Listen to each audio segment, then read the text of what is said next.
En el año de 1821, el virreinato de la Nueva España se separó del Imperio Español. El famoso Cuerno de la Abundancia se convirtió en el Imperio Mexicano. Las expectativas de las altas clases nobles virreinales eran más altas que nunca. El país más rico del mundo era ahora completamente de sus habitantes.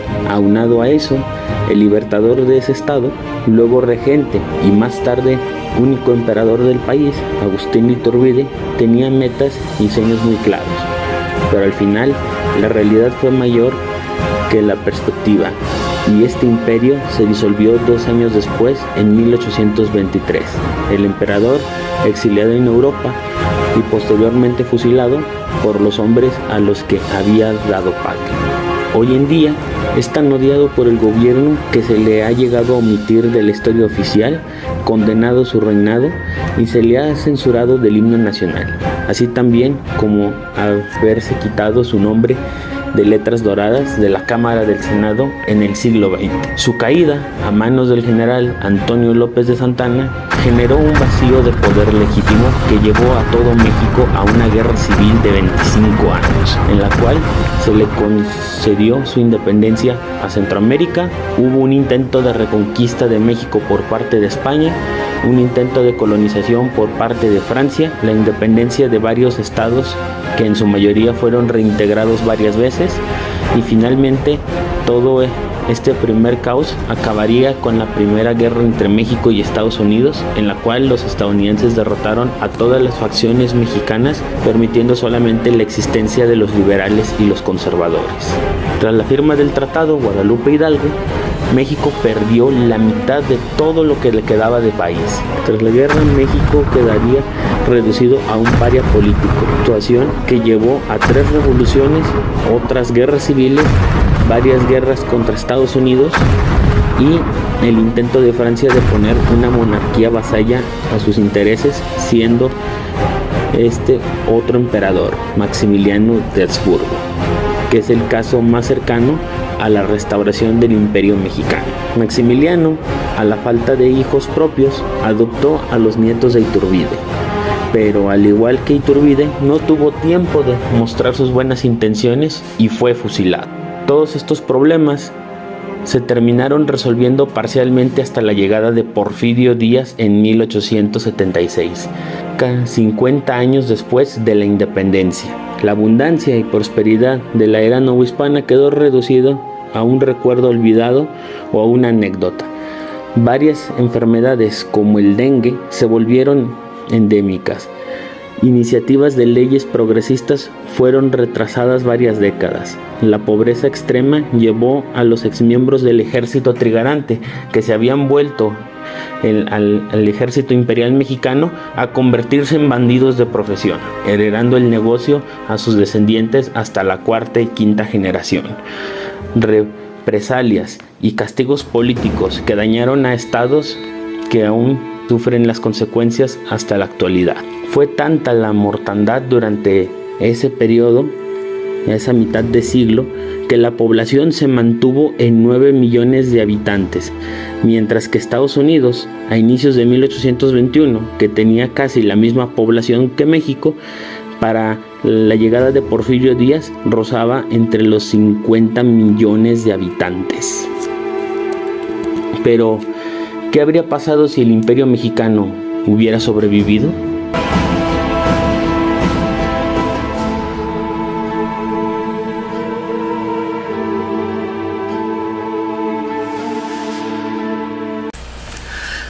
Hola amigos, ¿qué tal? Sean bienvenidos a este análisis contrafactual de qué habría pasado si el primer imperio mexicano no hubiera caído. Así es, amigos. Entonces, hay que dejar algo en claro, hablando de términos, ¿no? La historia contrafactual no es lo mismo que una ucronía, para que pues no vayan a confundir, ¿no?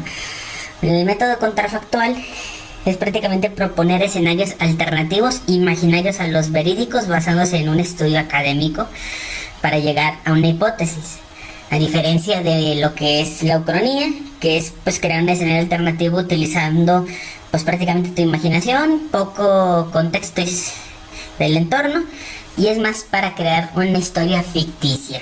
Entonces, empezando pues con esa aclaración, y entonces pues basándonos ya en lo que pues vimos en el video de presentación, queremos pues ver esta propuesta, ¿no? Tú, Logan, ¿qué propones?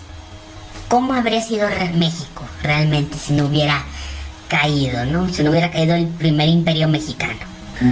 Sí, pero dejando de lado eso, es necesario no idealizar este escenario alternativo, pues se tiende a creer que todo lo que había sido pues color de rosa, de que si el imperio mexicano no hubiera caído pues se habría pues mantenido, y pues no. Para empezar, pues México en ese momento pues estaba pues en la bancarrota. El gobierno imperial estaba dividido entre imperialistas, los cuales a su vez se dividían en iturbidistas y realistas, mientras que pues sus opositores, los republicanos, estos últimos estaban divididos entre sí también, entre federalistas, centralistas, liberales, conservadores, masones y la propia iglesia. Tras la disolución del virreinato nacieron pues dos países, ¿no? El Imperio Mexicano y la Gran Guatemala. Durante la regencia de Iturbide entre 1821 y 1822, invita a los guatemaltecos pues a formar parte del imperio, y estos, buscando pues protección, desarrollo de la región, pues aceptan la propuesta. Iturbide pues buscaba pues que el rey de España, el Fernando VII, o uno pues de sus parientes aceptaran la corona de México, y a la falta de la creación de una constitución imperial, junto con la negativa de los Borbón a reconocer este estado, pues se provocó esto de que el pueblo mexicano y la élite militar de ese entonces pues impulsó a que Iturbide se coronara pues emperador, ¿no? Y él se niega al principio, pero buscando pues evitar la anarquía, porque pues no estaba en sus planes, él quería jubilarse. Pero pues viendo pues la presión que hacían tanto la clase militar como la misma gente, opta él por aceptar la corona, aceptar su coronación, pero propone que si la va a aceptar pues sea votada legalmente, y por eso va a mandar la propuesta de que lo voten como emperador a lo que son pues las provincias y a las localidades, y a su vez al Congreso, y todos casi unánimemente aceptaron bajo voto popular presente que Iturbide fuera el emperador. Oye, pues lo que estás diciendo en estos momentos pues es muy interesante. Entonces, si realmente Iturbide tenía tanto apoyo, ¿por qué lo derrocaron? ¿Que fue un mal gobernante? ¿Se portó tiránicamente? ¿Qué fue lo que hizo? Por los intereses personales, por la élite criolla y por los intereses extranjeros contrapuestos. Mira, la coronación de Iturbide, mejor dicho, no fue bien vista por Antonio López de Santa Anna ni por Guadalupe Victoria. El primero porque pues no fue elegido como emperador. Prácticamente le gustó el modelo imperial hasta que al final se enteró que no iba a ser Antonio I, sino Iturbide I, y Agustín I. Y por otro lado, Guadalupe Victoria, él quería una república, estaba empeñado en querer una república. Entonces, y no solo que fuera una república, sino que esta república fuera pues al modelo estadounidense. Por lo que estos dos pues buscaron aliados en Estados Unidos, en Inglaterra, en España y en la Gran Colombia, para lograr obtener recursos, capacitación y por ende lograr convencer a los republicanos y a los realistas de aliarse en contra de los iturbidistas. Simón Bolívar, él quería Simón Bolívar quería una Hispanoamérica gobernada por él. James Monroe no reconoció a Iturbide como soberano de México porque le negó venderle Texas, limitando solamente pues a colonizarlo. El rey Jorge IV de Inglaterra anhelaba la soberanía total sobre pues Belice y sobre la nación mosquita, que eran colonias inglesas que estaban pues según ellos decían que estaban bajo su jurisdicción, pero estaban en realidad bajo la jurisdicción del virreinato. E incluso pues el conservador Manuel José Arce, que hoy en día pues se considera el padre de Centroamérica, él lo que quería en realidad era fundar un imperio centroamericano, teniéndolo a él como gobernante, y por eso va a impulsar el movimiento de la separación de Centroamérica del imperio mexicano. Y sin contar con que había un batallón de rusos que se habían instalado en la Alta California para crear un fuerte agrícola para llevar suministros a Alaska, ya que como el imperio ruso no reconocía a México, ellos afirmaban que ese lugar era ya tierra de nadie. A lo que quiero llegar es que Iturbide tenía demasiada oposición política en contra, tanto desde sus antiguos aliados como de los intereses extranjeros, los cuales estaban resentidos por él. En especial, los que estaban en especial resentidos eran los exnobles, los políticos, porque Iturbide, queriendo pues recortar costos debido a que el imperio mexicano nació en bancarrota, él disuelve la nobleza baja, acaba con lo que es pues los títulos nobiliarios. Entonces, los nobles eran sostenidos por el gobierno virreinal, que eran condes, duqueses y marqueses. Entonces, toda esta gente, sus propiedades, las propiedades que le prestaba el gobierno para el título, estaban registradas en una institución llamada el mayorazgo.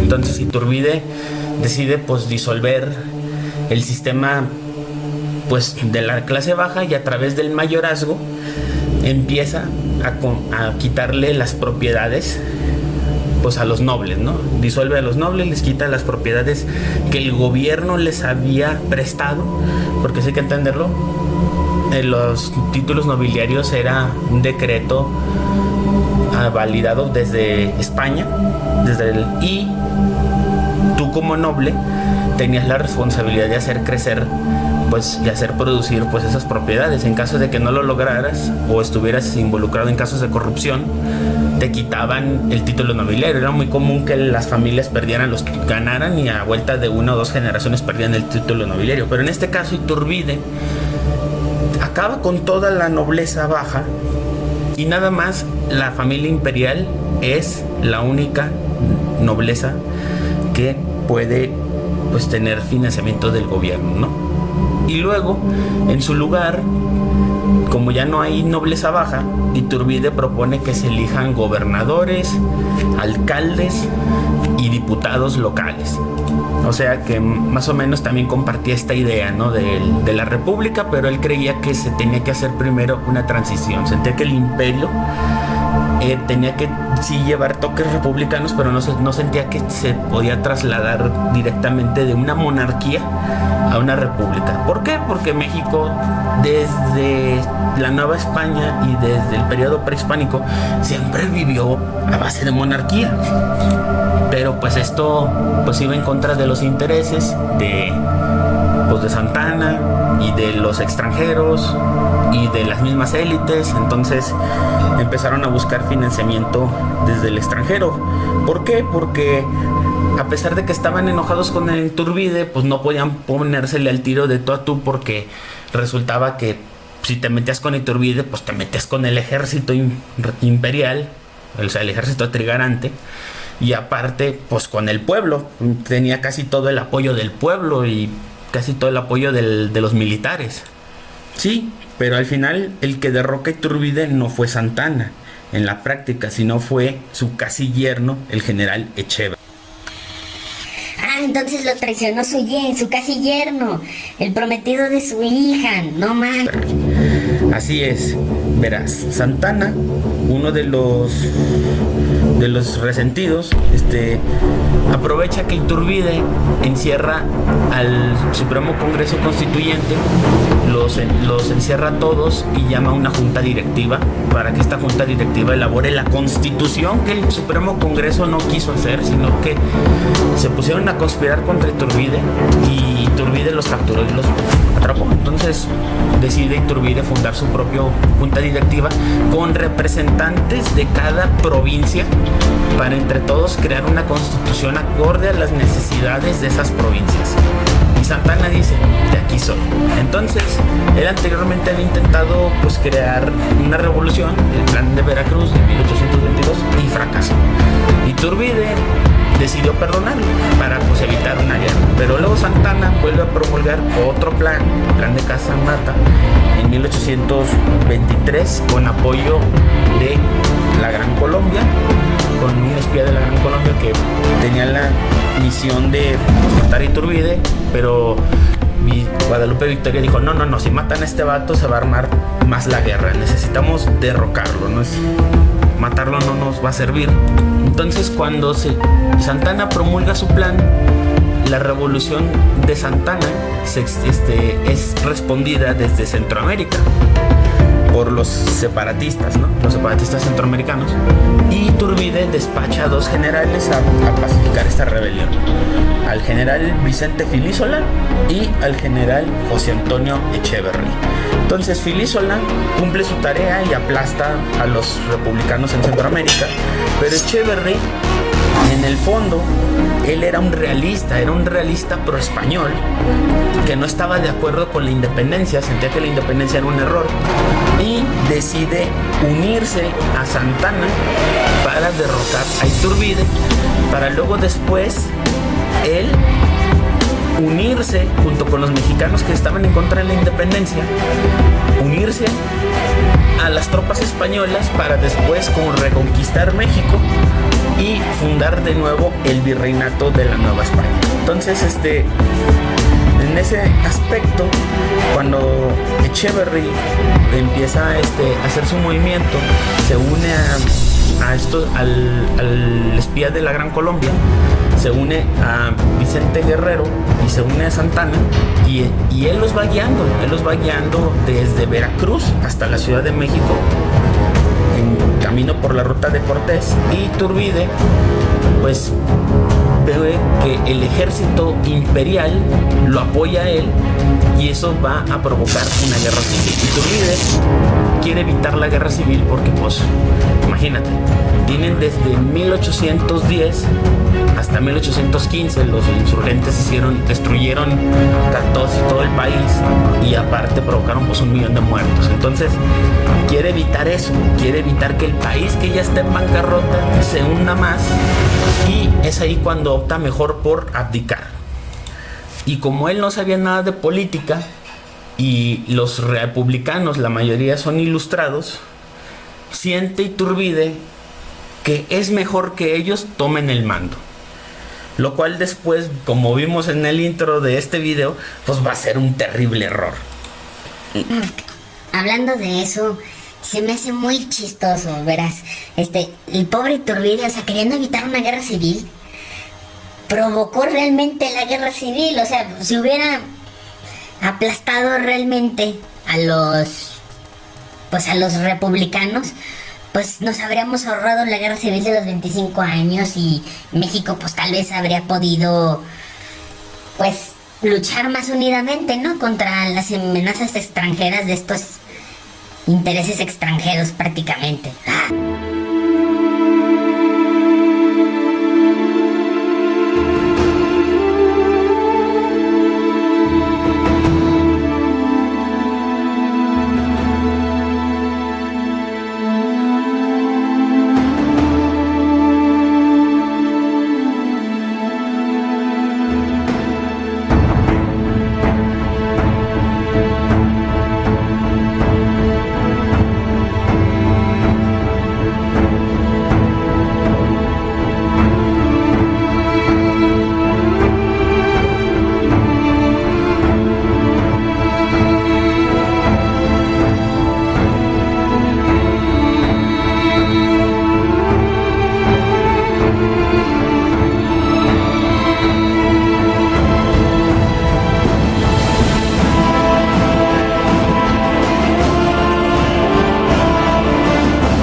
estrategia en este caso era la retirada.